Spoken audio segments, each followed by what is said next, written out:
거룩한 주일날 성전에 나와서 하나님 예배하는 우리 모두의 심령과 가정 또 미래 위에 하나님의 놀라운 은혜와 축복이 넘치시기를 주님의 이름으로 축원합니다. 지난 한 주간 살아오면서 감사한 일들이 참 많았는데 특별히 하나님 앞에 제가 특별히 감사했던 것은 우리 인도네시아 현지인 교회를 섬기는 이춘모 선교사님 부부가 꼭 교회를 위해서 7인승 사역 차량이 필요한데 우리 여러분들께서 3월달 한 달 동안 러빙핸즈를 해주신 것이 6,400만 원이더라고요. 여기에 서로 사랑 나눔 부에서 어느 정도 합해서 7천만 원을 보내기로 그렇게 했습니다. 그래서 7인승 사역 차량이 구입될 겁니다. 너무 하나님께 감사하고요. 또 여러분들이 자랑스럽습니다. 이게 쉬운, 요즘 경제 사정이 어려운데 쉽게 피 같은 돈이잖아요, 현대인들에게는. 근데 이것을 여러분들의 주머니를 열어서 하나님의 그 거룩한 사역을 위해서, 선교 사역을 위해서 하나님께 바쳤다는 게 얼마나 귀한지 모릅니다. 여러분들 정말 자랑스럽고요, 감사드렸습니다. 그런데 이제 우리가 당회에서 장로님들과 함께 이야기 나누다가 어떤 장로님이 그런 얘기 하시더라고요. 지금 경상도 지역에 발생한 산불로 인해서 너무 많은 피해가, 엄청난 피해가 있는데 우리 교회에서 그걸 위해서 헌금을 해야 되는데 지금 러빙핸즈 하느라고, 인도네시아 이슬람 선교권 러빙핸즈 하느라고 그걸 또 헌금해달라고 할 수가 없어서 참 안타깝다고 어떤 장로님이 그런 얘기 하시더라고요. 저 참 안타까웠습니다. 여러분들에게 또 헌금 얘기하기도 그런데 안타까워하고 있는데 또 한편으로 감사한 소식이 들려요. 또 우리 교회 장로님이 회장으로 있으신 10월도 고속에서 경북 산불 지역에, 경상도 산불 지역을 위해서 또 거금을, 쾌척을 그 사회봉사단체를 통해서 하셨고요. 또 우리 청년회에서 목사님 우리가 하겠습니다 그러더라고요. 청년회에서 자체 내에서 자기들이 헌금하고 또 모금을 해서 하겠습니다. 얼마나 하려고 하느냐 그랬더니 자기들이 1,000만 원을 한대요. 그래서 야, 큰 돈이다. 정말 기특한 생각이더라고요. 이렇게 전 교회적으로 제가 헌금합시다 해야 되는데 하질 못해서 참 안타까운데 1,000만 원을 하겠습니다 그래요. 특별히 경북 의성에 있는 하화교회가, 교회 전체가 소실됐어요. 전부 다 전소돼가지고. 근데 그 교회가 우리 교회하고 비슷한 역사를 가지고 있어요. 120년 된 교회거든요. 그래서 그 교회 목사님한테 전화를 드리고 우리 청년회에서 되겠냐 그랬더니 되도록 해야죠 그러더라고요. 그래서 아직 안 된 것 같아요. 근데 정말 기특한 생각이고 하나님이 기뻐하시니까 반드시 이루어 주실 것이다 그렇게 믿고 시작을 하는 것 같은데요. 우리 청년회 대장 장로님, 청년회 대장이라고 그러나 부장 장로님 2부 예배 드리셨구나. 그래요. 청년회 또 목회자도 또 이 프랭카드도 또 걸어놨더라고요. 참 기특하죠, 그죠? 제가 2번 물어봐야 돼요. 아주 기특해요. 대단해요. 그러니까 그거 보실 때 청년들 보면 야, 너희들 대단하다. 너희들이라고 그러면 진짜 청년회 대단하다 이렇게 자랑스럽다 한마디씩 해보세요. 저를 따라 하십시다. 너희들 대단하다. 청년회 만나면 청년회 너희들 참 대단하다 말로 한마디씩 격려하고 칭찬해 주시고요. 그리고 또 그런 말을 해주신 분들은 또 알아서 들을 게 있으신 분 들으십시오. 그래요. 우리 옆에 분과 함께 이렇게 이야기합시다. 하나님의 은혜로 모든 것이 잘 될 겁니다.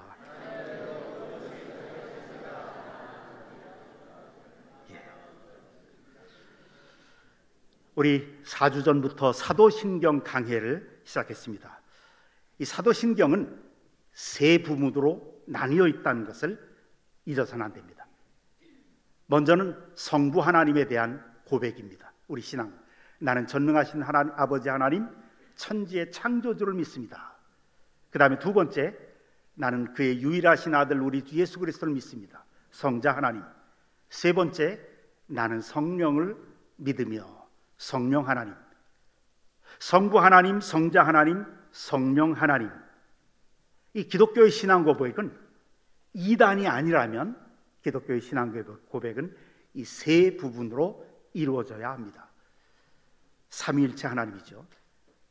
어떤 분들이 그래요. 목사님 그 복잡하게 삼위일체라고 하는 교리 잘 이해도 안 되는데, 사실 저도 이해가 안 됩니다. 목사이지만. 그런데 인간의 좁은 이성으로 이해되는 하나님이라면 그 믿을 필요 없습니다.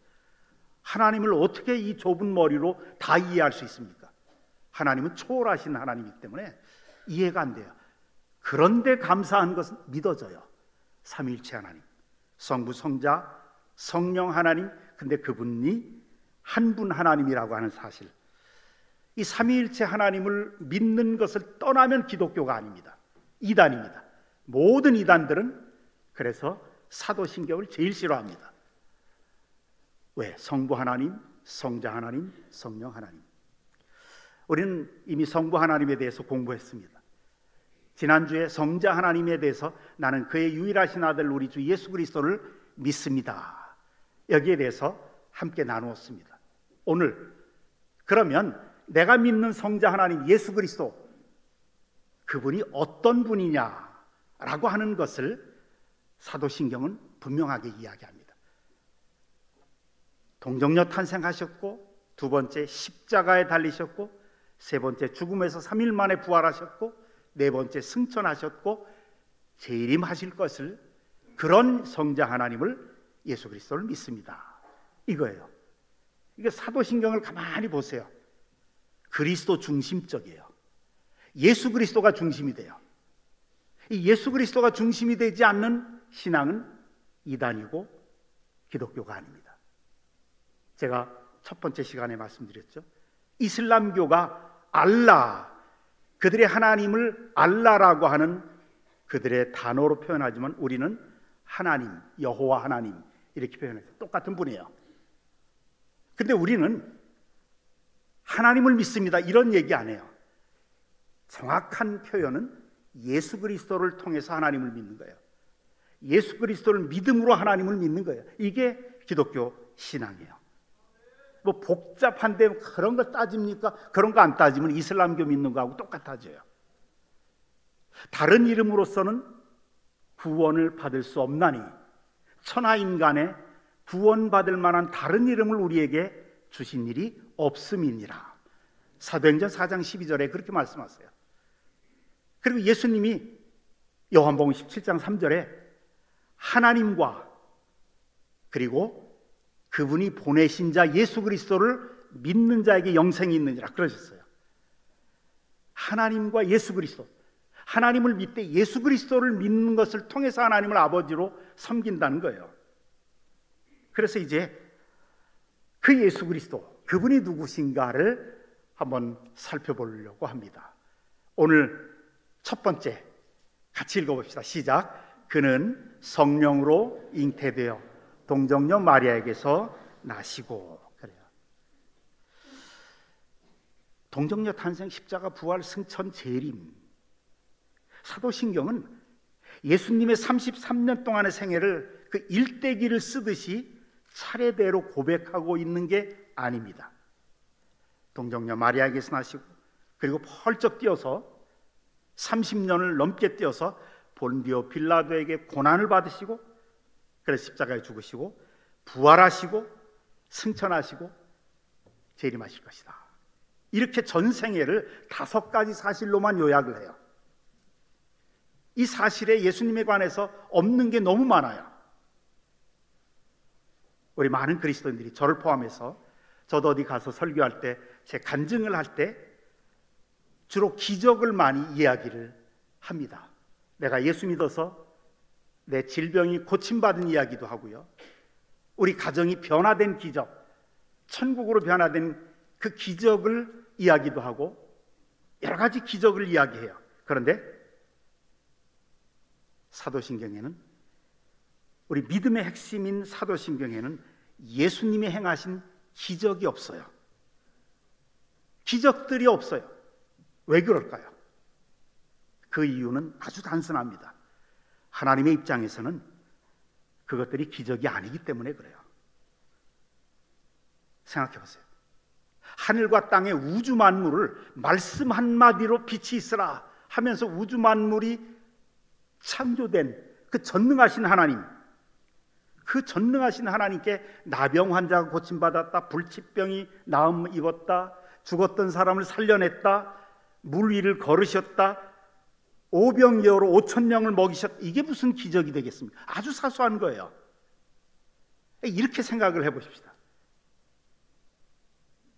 핸드폰, 100년 전에 한국 사람들이 지금 우리 핸드폰 가지고 드라마도 보고 필요한 서류도 다 보낼 수 있고 그러잖아요. 통화도 할 수 있고. 100년 전에 살았던 한국 사람들이 다시 태어나서 이거 보면 이거 기적이라고 안 하겠어요? 놀라운 기적이에요. 근데 우리는 기적이 아니잖아요. 이건 당연한 거지. 과학이 발달됐는데 우리에겐 당연한 건데, 하나님에게 마찬가지는 거예요. 우리에겐 뭐 대단히 큰 거죠. 제가 질병에서 고침받은 게 얼마나 큰 겁니까? 나 같은 사람이 성격이 점점 주님을 닮아간다는 게 얼마나 큰 기적입니까? 그런데 하나님의 입장에서는 그게 기적이 아니라는 거예요. 전능하신 분에게는. 그런데 성경은 기적 중에 기적만 5가지 사실을 기록한 거예요. 천지를 창조하신 하나님이 인간의 모습을 입으시고 인간 세상에 오셨다는 것이 기적입니다. 거룩하신 하나님이 우리처럼 하찮은 인간의 죄를 대신 지시고 십자가에 올라가서 고난받고 죽으셨다는 것이 진짜 기적이죠. 또 그 하나님이 인간처럼 죽으시고 3일 만에 부활하셨다는 게 이게 진짜 기적 중에 기적이에요. 그래서 사도신경은 예수 그리스도에 대해 설명할 때 진짜 기적 중에 기적 5가지만을 기록을 하는 겁니다. 근데 놀라운 것은요, 나 같은 죄인이 예수님의 십자가 부활을 믿고 나니까 하나님의 자녀가 되고 영생을 얻었고 하나님이 인정하시는 의인이 되었다는 사실이에요. 내 삶이 변화된다는 사실이에요. 옛날에는 죄 짓는 게 너무 좋았는데 지금은 점점 싫어진다는 게 자꾸 싫어지는 거예요. 이거 기적 아니에요? 그리고 더 큰 기적은 성경에 나와 있는 모든 기적들이 믿어진다는 게 기적이에요. 이해는 안 돼요. 이해 안 되는 게, 여러분 이해할 수 있겠습니까? 오병이어를 가지고 5,000명을 먹이셨다. 인간의 합리적인 이성으로 이해할 수 있겠습니까? 불치병이 고침받았고 이게 이해가 됩니까? 그런데 믿어져요. 어린 소녀가 죽었다가 달리다고 예수님이 말씀하시니까, 말씀으로 선포하시니까 다시 살아났다는 게 이해가 됩니까? 그런데 믿어져요. 이게 신비 중에 신비 아니에요? 믿어진다는 것처럼 더 큰 기적이 또 어디 있어요? 하나님이 살아계신다는 것과 하나님의 능력을 증명할 필요가 없어요. 우리 그리스도인들에게는. 왜? 믿어지는데. 성경도, 하나님의 말씀인 성경도 하나님 당신이 살아있다는 걸 증명하려고 애쓴 흔적이 한 번도 없어요.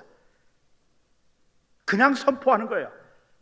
태초에 하나님이 천지를 창조하시니라. 그냥 선포하시기만 했어요. 우리 인간에게 설명하려고 애쓴 흔적이 한 번도 없어요. 근데 우리는 또 십자가와 부활을 믿고 거듭나니까 이게 그냥 믿어져요. 또 학교에서는 진화론을 그렇게 가르쳤지만 우리는 그게 안 믿어지고 오히려 하나님이 말씀으로 창조하셨다, 세상 사람들의 상식으로는 말도 안 되는 그 이야기가 우리는 믿어진다고요. 거듭나고 보니까 이 믿어지는 게 기적이고 축복입니다. 십자가와 부활이 믿어지고 성경에 기록된 모든 이적들이 당연한 것으로 믿어지는 것. 사도신경이 십자가와 부활에 역점을 두었다고 하는 것은 기독교의 신앙의 가장 근본적이고 중요한 핵심 가르침, 이게 십자가 부활입니다. 십자가 부활 때문에 동정녀 탄생과 십자가 부활 이 때문에 나 같은 죄인이 의인으로 변화되고 저주의 자녀였다가 축복의 자녀로 하나님의 자녀로 거듭난 것. 그래서 우리 신앙은 항상 우리 기도할 때 많은 분들이 그러잖아요. 그리스도 중심, 예수 그리스도 중심. 그래요. 그래서 십자가 부활에 대해서 집중적으로 초점을 맞추고 주님을 믿고 의지하는 것, 이것이 기독교의 전통 2000년 동안 내려온 핵심적인 신앙이고 성경이 가르치는 가장 중요한 핵심 진리입니다. 이런 신앙, 성경적이고 초대교회 성도들이 가졌던 그 믿음 그대로입니다. 그것을 우리가 이어받은 것이고, 이런 것을 신학적인 용어로 뭐라고 하냐면 복음주의적인 신앙이다. 한번 따라 하십시다. 복음주의적인 신앙이다. 다시요. 캐리그마적인 신앙이다. 복음주의, 이거를 신학적인 용어로 캐리그마적인 신앙이다, 이렇게 말을 해요. 초대교회 이래 변함없이 내려왔던 기독교의 가장 중요한 가르침, 2000년 동안 이단들을 제외한 전 세계 모든 교회가 간직하고 유지해온 전통적인 교리의 가장 중요한 신앙, 이건 장로교, 감리교, 성결교 모든 교파들이 다 믿고 있어요. 이단들은 아니에요. 신천지나 다른 통일교나 이런 이단들은 사도신경을 믿지를 않아요. 그래서 이단이에요. 그런데 이제 우리들 가운데, 우리 교회에는 그런 분들이 없을 줄로 하지만 너무 극단적으로 치우치는 분들 가운데 가톨릭은 이단이다 그래요. 함부로 그런 얘기하는 거 아니에요. 왜? 가톨릭은 사도신경을 우리하고 똑같이 고백을 해요. 물론 가톨릭 안에 잘못된 부분, 우상숭배도 있고 성모 마리아에게 기도하는 것도 이게 대단히 잘못된 거예요. 진리적으로 다 잘못된 건 우리 알아야 돼요. 그러나 우리 개신교에도 인간들은 불완전하기 때문에 잘못된 부분들이 많잖아요. 개인적인 신앙생활 속에서도 잘못된 부분들이 얼마나 많아요. 함부로 가톨릭을 이단이라고 말하는 거 아니에요. 이건 극단적인 근본주의에 속해요. 아주 극단적으로 나가는 분들 좋은 거 아니에요. 가톨릭은 또 동방정교회, 러시아 정교회, 시리아 정교회, 유럽에 가면 그런 거 많아요. 우리는 한국이라는 좁은 우물 안에서 살기 때문에 거기에 대한 이 정보가 없기 때문에 잘 모르지만 동방정교회, 시리아 정교회 모든 정교회들은 다 사도신경을 고백해요. 예수 그리스도의 십자가와 부활을 고백하고요. 물론 잘못된 부분도 많아요. 자, 그는 오늘 성령으로 잉태되어 동정녀 마리아에게서 나시고, 예수님이 성령님에 의해서 처녀 마리아의 몸에서 잉태되셨다는 것, 남자의 도움을 받지 않고 성령님에 의해서 하나님이 인간의 역사 속으로 한 귀퉁이를 뚫고 인간 세계 속으로 들어오신 이 신비, 이걸 도저히 이해할 수가 없어요. 어떤 신학자가 그래서 이것을 이해하기 좋게 이야기로 이런 이야기를 만들었습니다. 어느 농촌 소녀와 사랑에 빠진 왕의 이야기를 만들었습니다. 이 소녀는 왕족 출신도 귀족 출신도 아니었습니다. 공식적인 교육받은 적도 없고, 이 소녀는 늘 허름한 옷차림으로 농촌의 오두막집에서 살고 농사나 짓고 있었던 소녀였습니다. 근데 이 소녀와 사랑에 빠진 왕은 자나깨나 이 소녀만을 생각했습니다. 이 사랑의 마음에서 헤어나올 수가 없었던 왕은 왕으로서 그녀를 사랑한다는 이 사랑의 마음을 어떻게 전달하느냐, 이게 가장 커다란 문제였어요. 이 소녀를 향한 사랑으로 몸부림치던 왕을 바라본 신하들이 그래서 조언을 합니다. 폐하, 정 그러시다면 명령 내리셔서 그녀를 왕비로 삼으십시오. 막강한 힘을 가진 왕으로서는 그건 간단한 일이죠. 근데 문제는 뭐냐면 강요된 순종으로 얻은 사랑이 진정한 사랑인가? 여기에 대한 고민이 또 생겨요. 그러니까 안 된다고 이야기해요. 어떤 신하가 또 말합니다. 그러면 폐하, 이 소녀의 지위를 먼저 귀족으로 격상시켜 주시고 벼슬을 내리시고 선물을 하사하셔서 귀족 여인들이나 공주들이 입는 옷과 보석으로 치장하게 한 다음에 그녀를 궁중으로 불러들이십시오. 근데 왕의 고민은 그렇게 되면 이 소녀가 정말 진정한 마음으로 나를 사랑한 것인지 아니면 그녀가 얻을 지위와 보석과 이런 것 때문에 나를 사랑한다고 말하는 것인지 어떻게 구별할 수가 없거든요. 그건 진정한 사랑이 아니라고 결론 내립니다. 오랫동안 고민하던 왕은 마침내 중대한 결심을 하게 되죠. 왕은 잠시 동안 왕의 자리와 지위와 모든 특권을 포기하고 왕의 자리에서 내려와서 농부가 됩니다. 그가 사랑하는 소녀 살고 있는 그 옆에 가서 오두막집을 짓고 거기서 살면서 그녀가 입고 있는 누더기 같은 옷을 똑같이 입고 동일한 음식을 먹고 동일한 오두막집으로 살아가면서 그녀의 사랑을 얻기로 결단한 후에 왕 위에서 내려옵니다. 얼마 동안? 33년 동안. 그리고 그 소녀의 마음을 나중에는 결국 얻게 돼서 서로 깊이 사랑합니다. 그리고 결혼했습니다. 이것이 성육신입니다. 결혼했죠. 그래서 우리는 그리스도의 신부라고 말하죠. 그리스도는 우리의 신랑 되신, 이것이 동정녀 탄생의 목적입니다.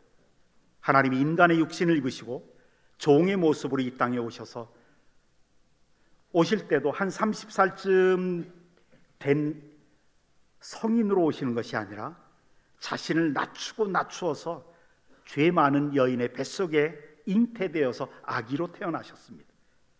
그리고 자라나면서 인간으로서 겪어야 하는 모든 인생의 희로애락을, 기쁨과 슬픔과 배고픔과 살아가면서 부딪히게 되는 유혹들과 고난과 육신의 고통과 배신당하는 아픔과 외로움을 다 겪으셨습니다. 여러분, 누군가의 고통을, 누군가가 당하는 어려움을 알려면 그 사람과 똑같은 상황에 처해 봐야 합니다. 그 사람의 형편과 상황이 되어보지 않으면 그 사람의 고통은 결코 알 수가 없습니다. 그러게 여러분, 남의 아픔을 다 알아. 내가 이해해. 고난당하는 사람 옆에서 위로한다고 함부로 내가 알아. 나 다 알아. 쉽게 말하면 안 됩니다. 배고파 보지 않은 사람은 배고픈 사람의 서름을 모릅니다. 가장 친한 친구, 믿었던 친구의 배신을 당해보지 않은 사람은 배신이 무엇인지 모릅니다. 리더스 다이제스트에 소개된 한 어머니의 이야기를 읽은 적 있습니다. 미국에 있는 어떤 어머니가 딸을 낳고 보니까 선천적으로 딸이 앞을 보지 못하는 맹인이었습니다. 당시 이 엄마는 너무 가난하고 키울 능력이 없어서 아이를 입양 보냈습니다. 20년이 지나고 어머니의 생활이, 이 엄마의 생활이 좀 나아졌다 싶어서 엄마는 자기 아이가 너무 보고 싶었습니다. 수소문했더니 이 아이는 다 커서 어느 대도시에서 밤무대 가수로 일하고 있다는 사실을 알게 됩니다. 이 어머니는 사람을 보내서 꼭 만나고 싶다. 그러나 돌아온 대답은, 이 딸의 대답은 정말 싸늘한 거절이었습니다. 나를 버린 여자는 나의 엄마일 수 없습니다. 나는 그런 여자 증오합니다. 만나고 싶지 않습니다. 나는 지금 내 생활에 만족합니다. 근데 엄마는 딸이 너무도 보고 싶어서 결국 찾아가게 되죠. 그러나 자기를 찾아온 엄마에게 이 앞이 보이지 않는 맹인 딸은 극도로 분노하며 이렇게 말합니다. 당신은 내가 정상인이었어도 나를 버렸을까요? 내가 앞을 못 보니까 부끄러워서 버린 거 아닙니까? 앞도 못 보는 나를 내버린 당신을 나는 지금껏 증오하면서 살아왔습니다.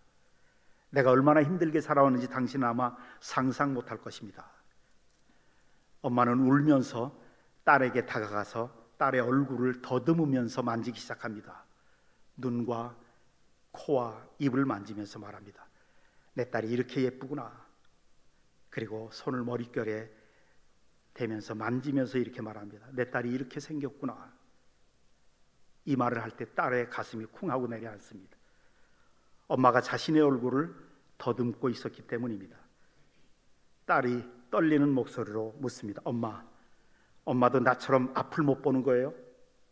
엄마도 맹인이란 말이에요? 엄마는 그제서야 출생시의 비밀을 말합니다. 내가 너를 낳고 보니 너도 맹인이었단다. 앞을 못 보는 내가 너를 키우면 너는 내가 여태까지 당했던 그 고통보다 더 큰 고통을 당할 것 같았다. 그래서 너를 정상적인 아이로 키울 수가 없었어. 그래서 너를 입양 보낸 거란다. 이 말을 듣고 딸은 엄마를 부둥켜 안고 통곡하며 울기 시작합니다. 그동안 자기가 맹인이었기 때문에 버림받은 줄 알았는데, 그래서 엄마를 증오하면서 살아온 자기 자신 용서해달라고 울면서 간청합니다. 엄마는 앞을 못 보는 맹인으로 사는 것이 얼마나 고통스럽고 힘든지를 알았기에 자기 딸을 정상적인 부모에게 입양을 보냈던 겁니다. 그렇습니다. 성령으로 동정녀 마리아에게서 잉태되어 아기로 태어난, 그래서 30여 년 동안을 성장하면서 인간이 당할 수 있는 모든 고통, 얼마나 수치스럽고 모욕스러운 마국간의 말밥통에서 태어났습니까? 아버지 요셉을 여인 슬픔을, 고독을, 어려움을 다 당해보신 예수님, 그분은 40일 금식 기도를 하셨기에 배고픈 사람의 고통을 아십니다. 가장 신뢰하고 친했던 제자들에게 배신을 당했기에 배신당한 사람들의 뼈아픈 눈물을 아십니다. 주님이 십자가에서 양손 양발에 못 박히고 창에 찔려서 피를 흘리며 고통스럽게 돌아가셨기에 병 때문에 당하는 고통과 죽음의 그림자가 덮일 때의 절망과 외로움을, 그 아픔을 아십니다. 인간의 몸으로 와서 인간이 당하는 모든 고통과 시험을 당해보신 그 하나님이 히브리서 2장 18절에 그래서 이렇게 말씀하십니다. 그가 시험을 받아 고난을 당하셨은즉 시험 받는 자들을 능히 도울 수 있느니라. 그러니 무거운 짐진 자들아 다 내게로 오라. 내가 너희를 쉬게 하리라. 은혜의 보좌 앞으로 담대히 나오라. 나와서 값 없이 돈 없이 젖을 사라. 구하라. 두드리라. 내게 부르짖으라. 내가 응답하리라. 참으로 너를 도와주리라. 참으로 나의 의로운 오른손으로 너를 붙들리라. 하늘과 땅의 모든 권세를 내게 주셨으니 볼지어다 내가 세상 끝날까지 너와 항상 함께 있으리라. 그렇습니다. 나의 아픔과 고통을 아시고 답답하고 죽고 싶은, 때로는 우울한 이 마음을 다 아시는 그분이, 그러나 전능하신 그분이 나를 사랑하셔서 내 곁에 함께 계시고 나와 함께 내 인생길을 걸어가 주십니다. 그 은혜의 주님, 참 하나님이시고 참 사람이신 우리 주 예수님의 손을 꼭 붙잡고 평생 주님을 사랑하시며 동행하시기를 주님의 이름으로 축원합니다. 아버지 하나님,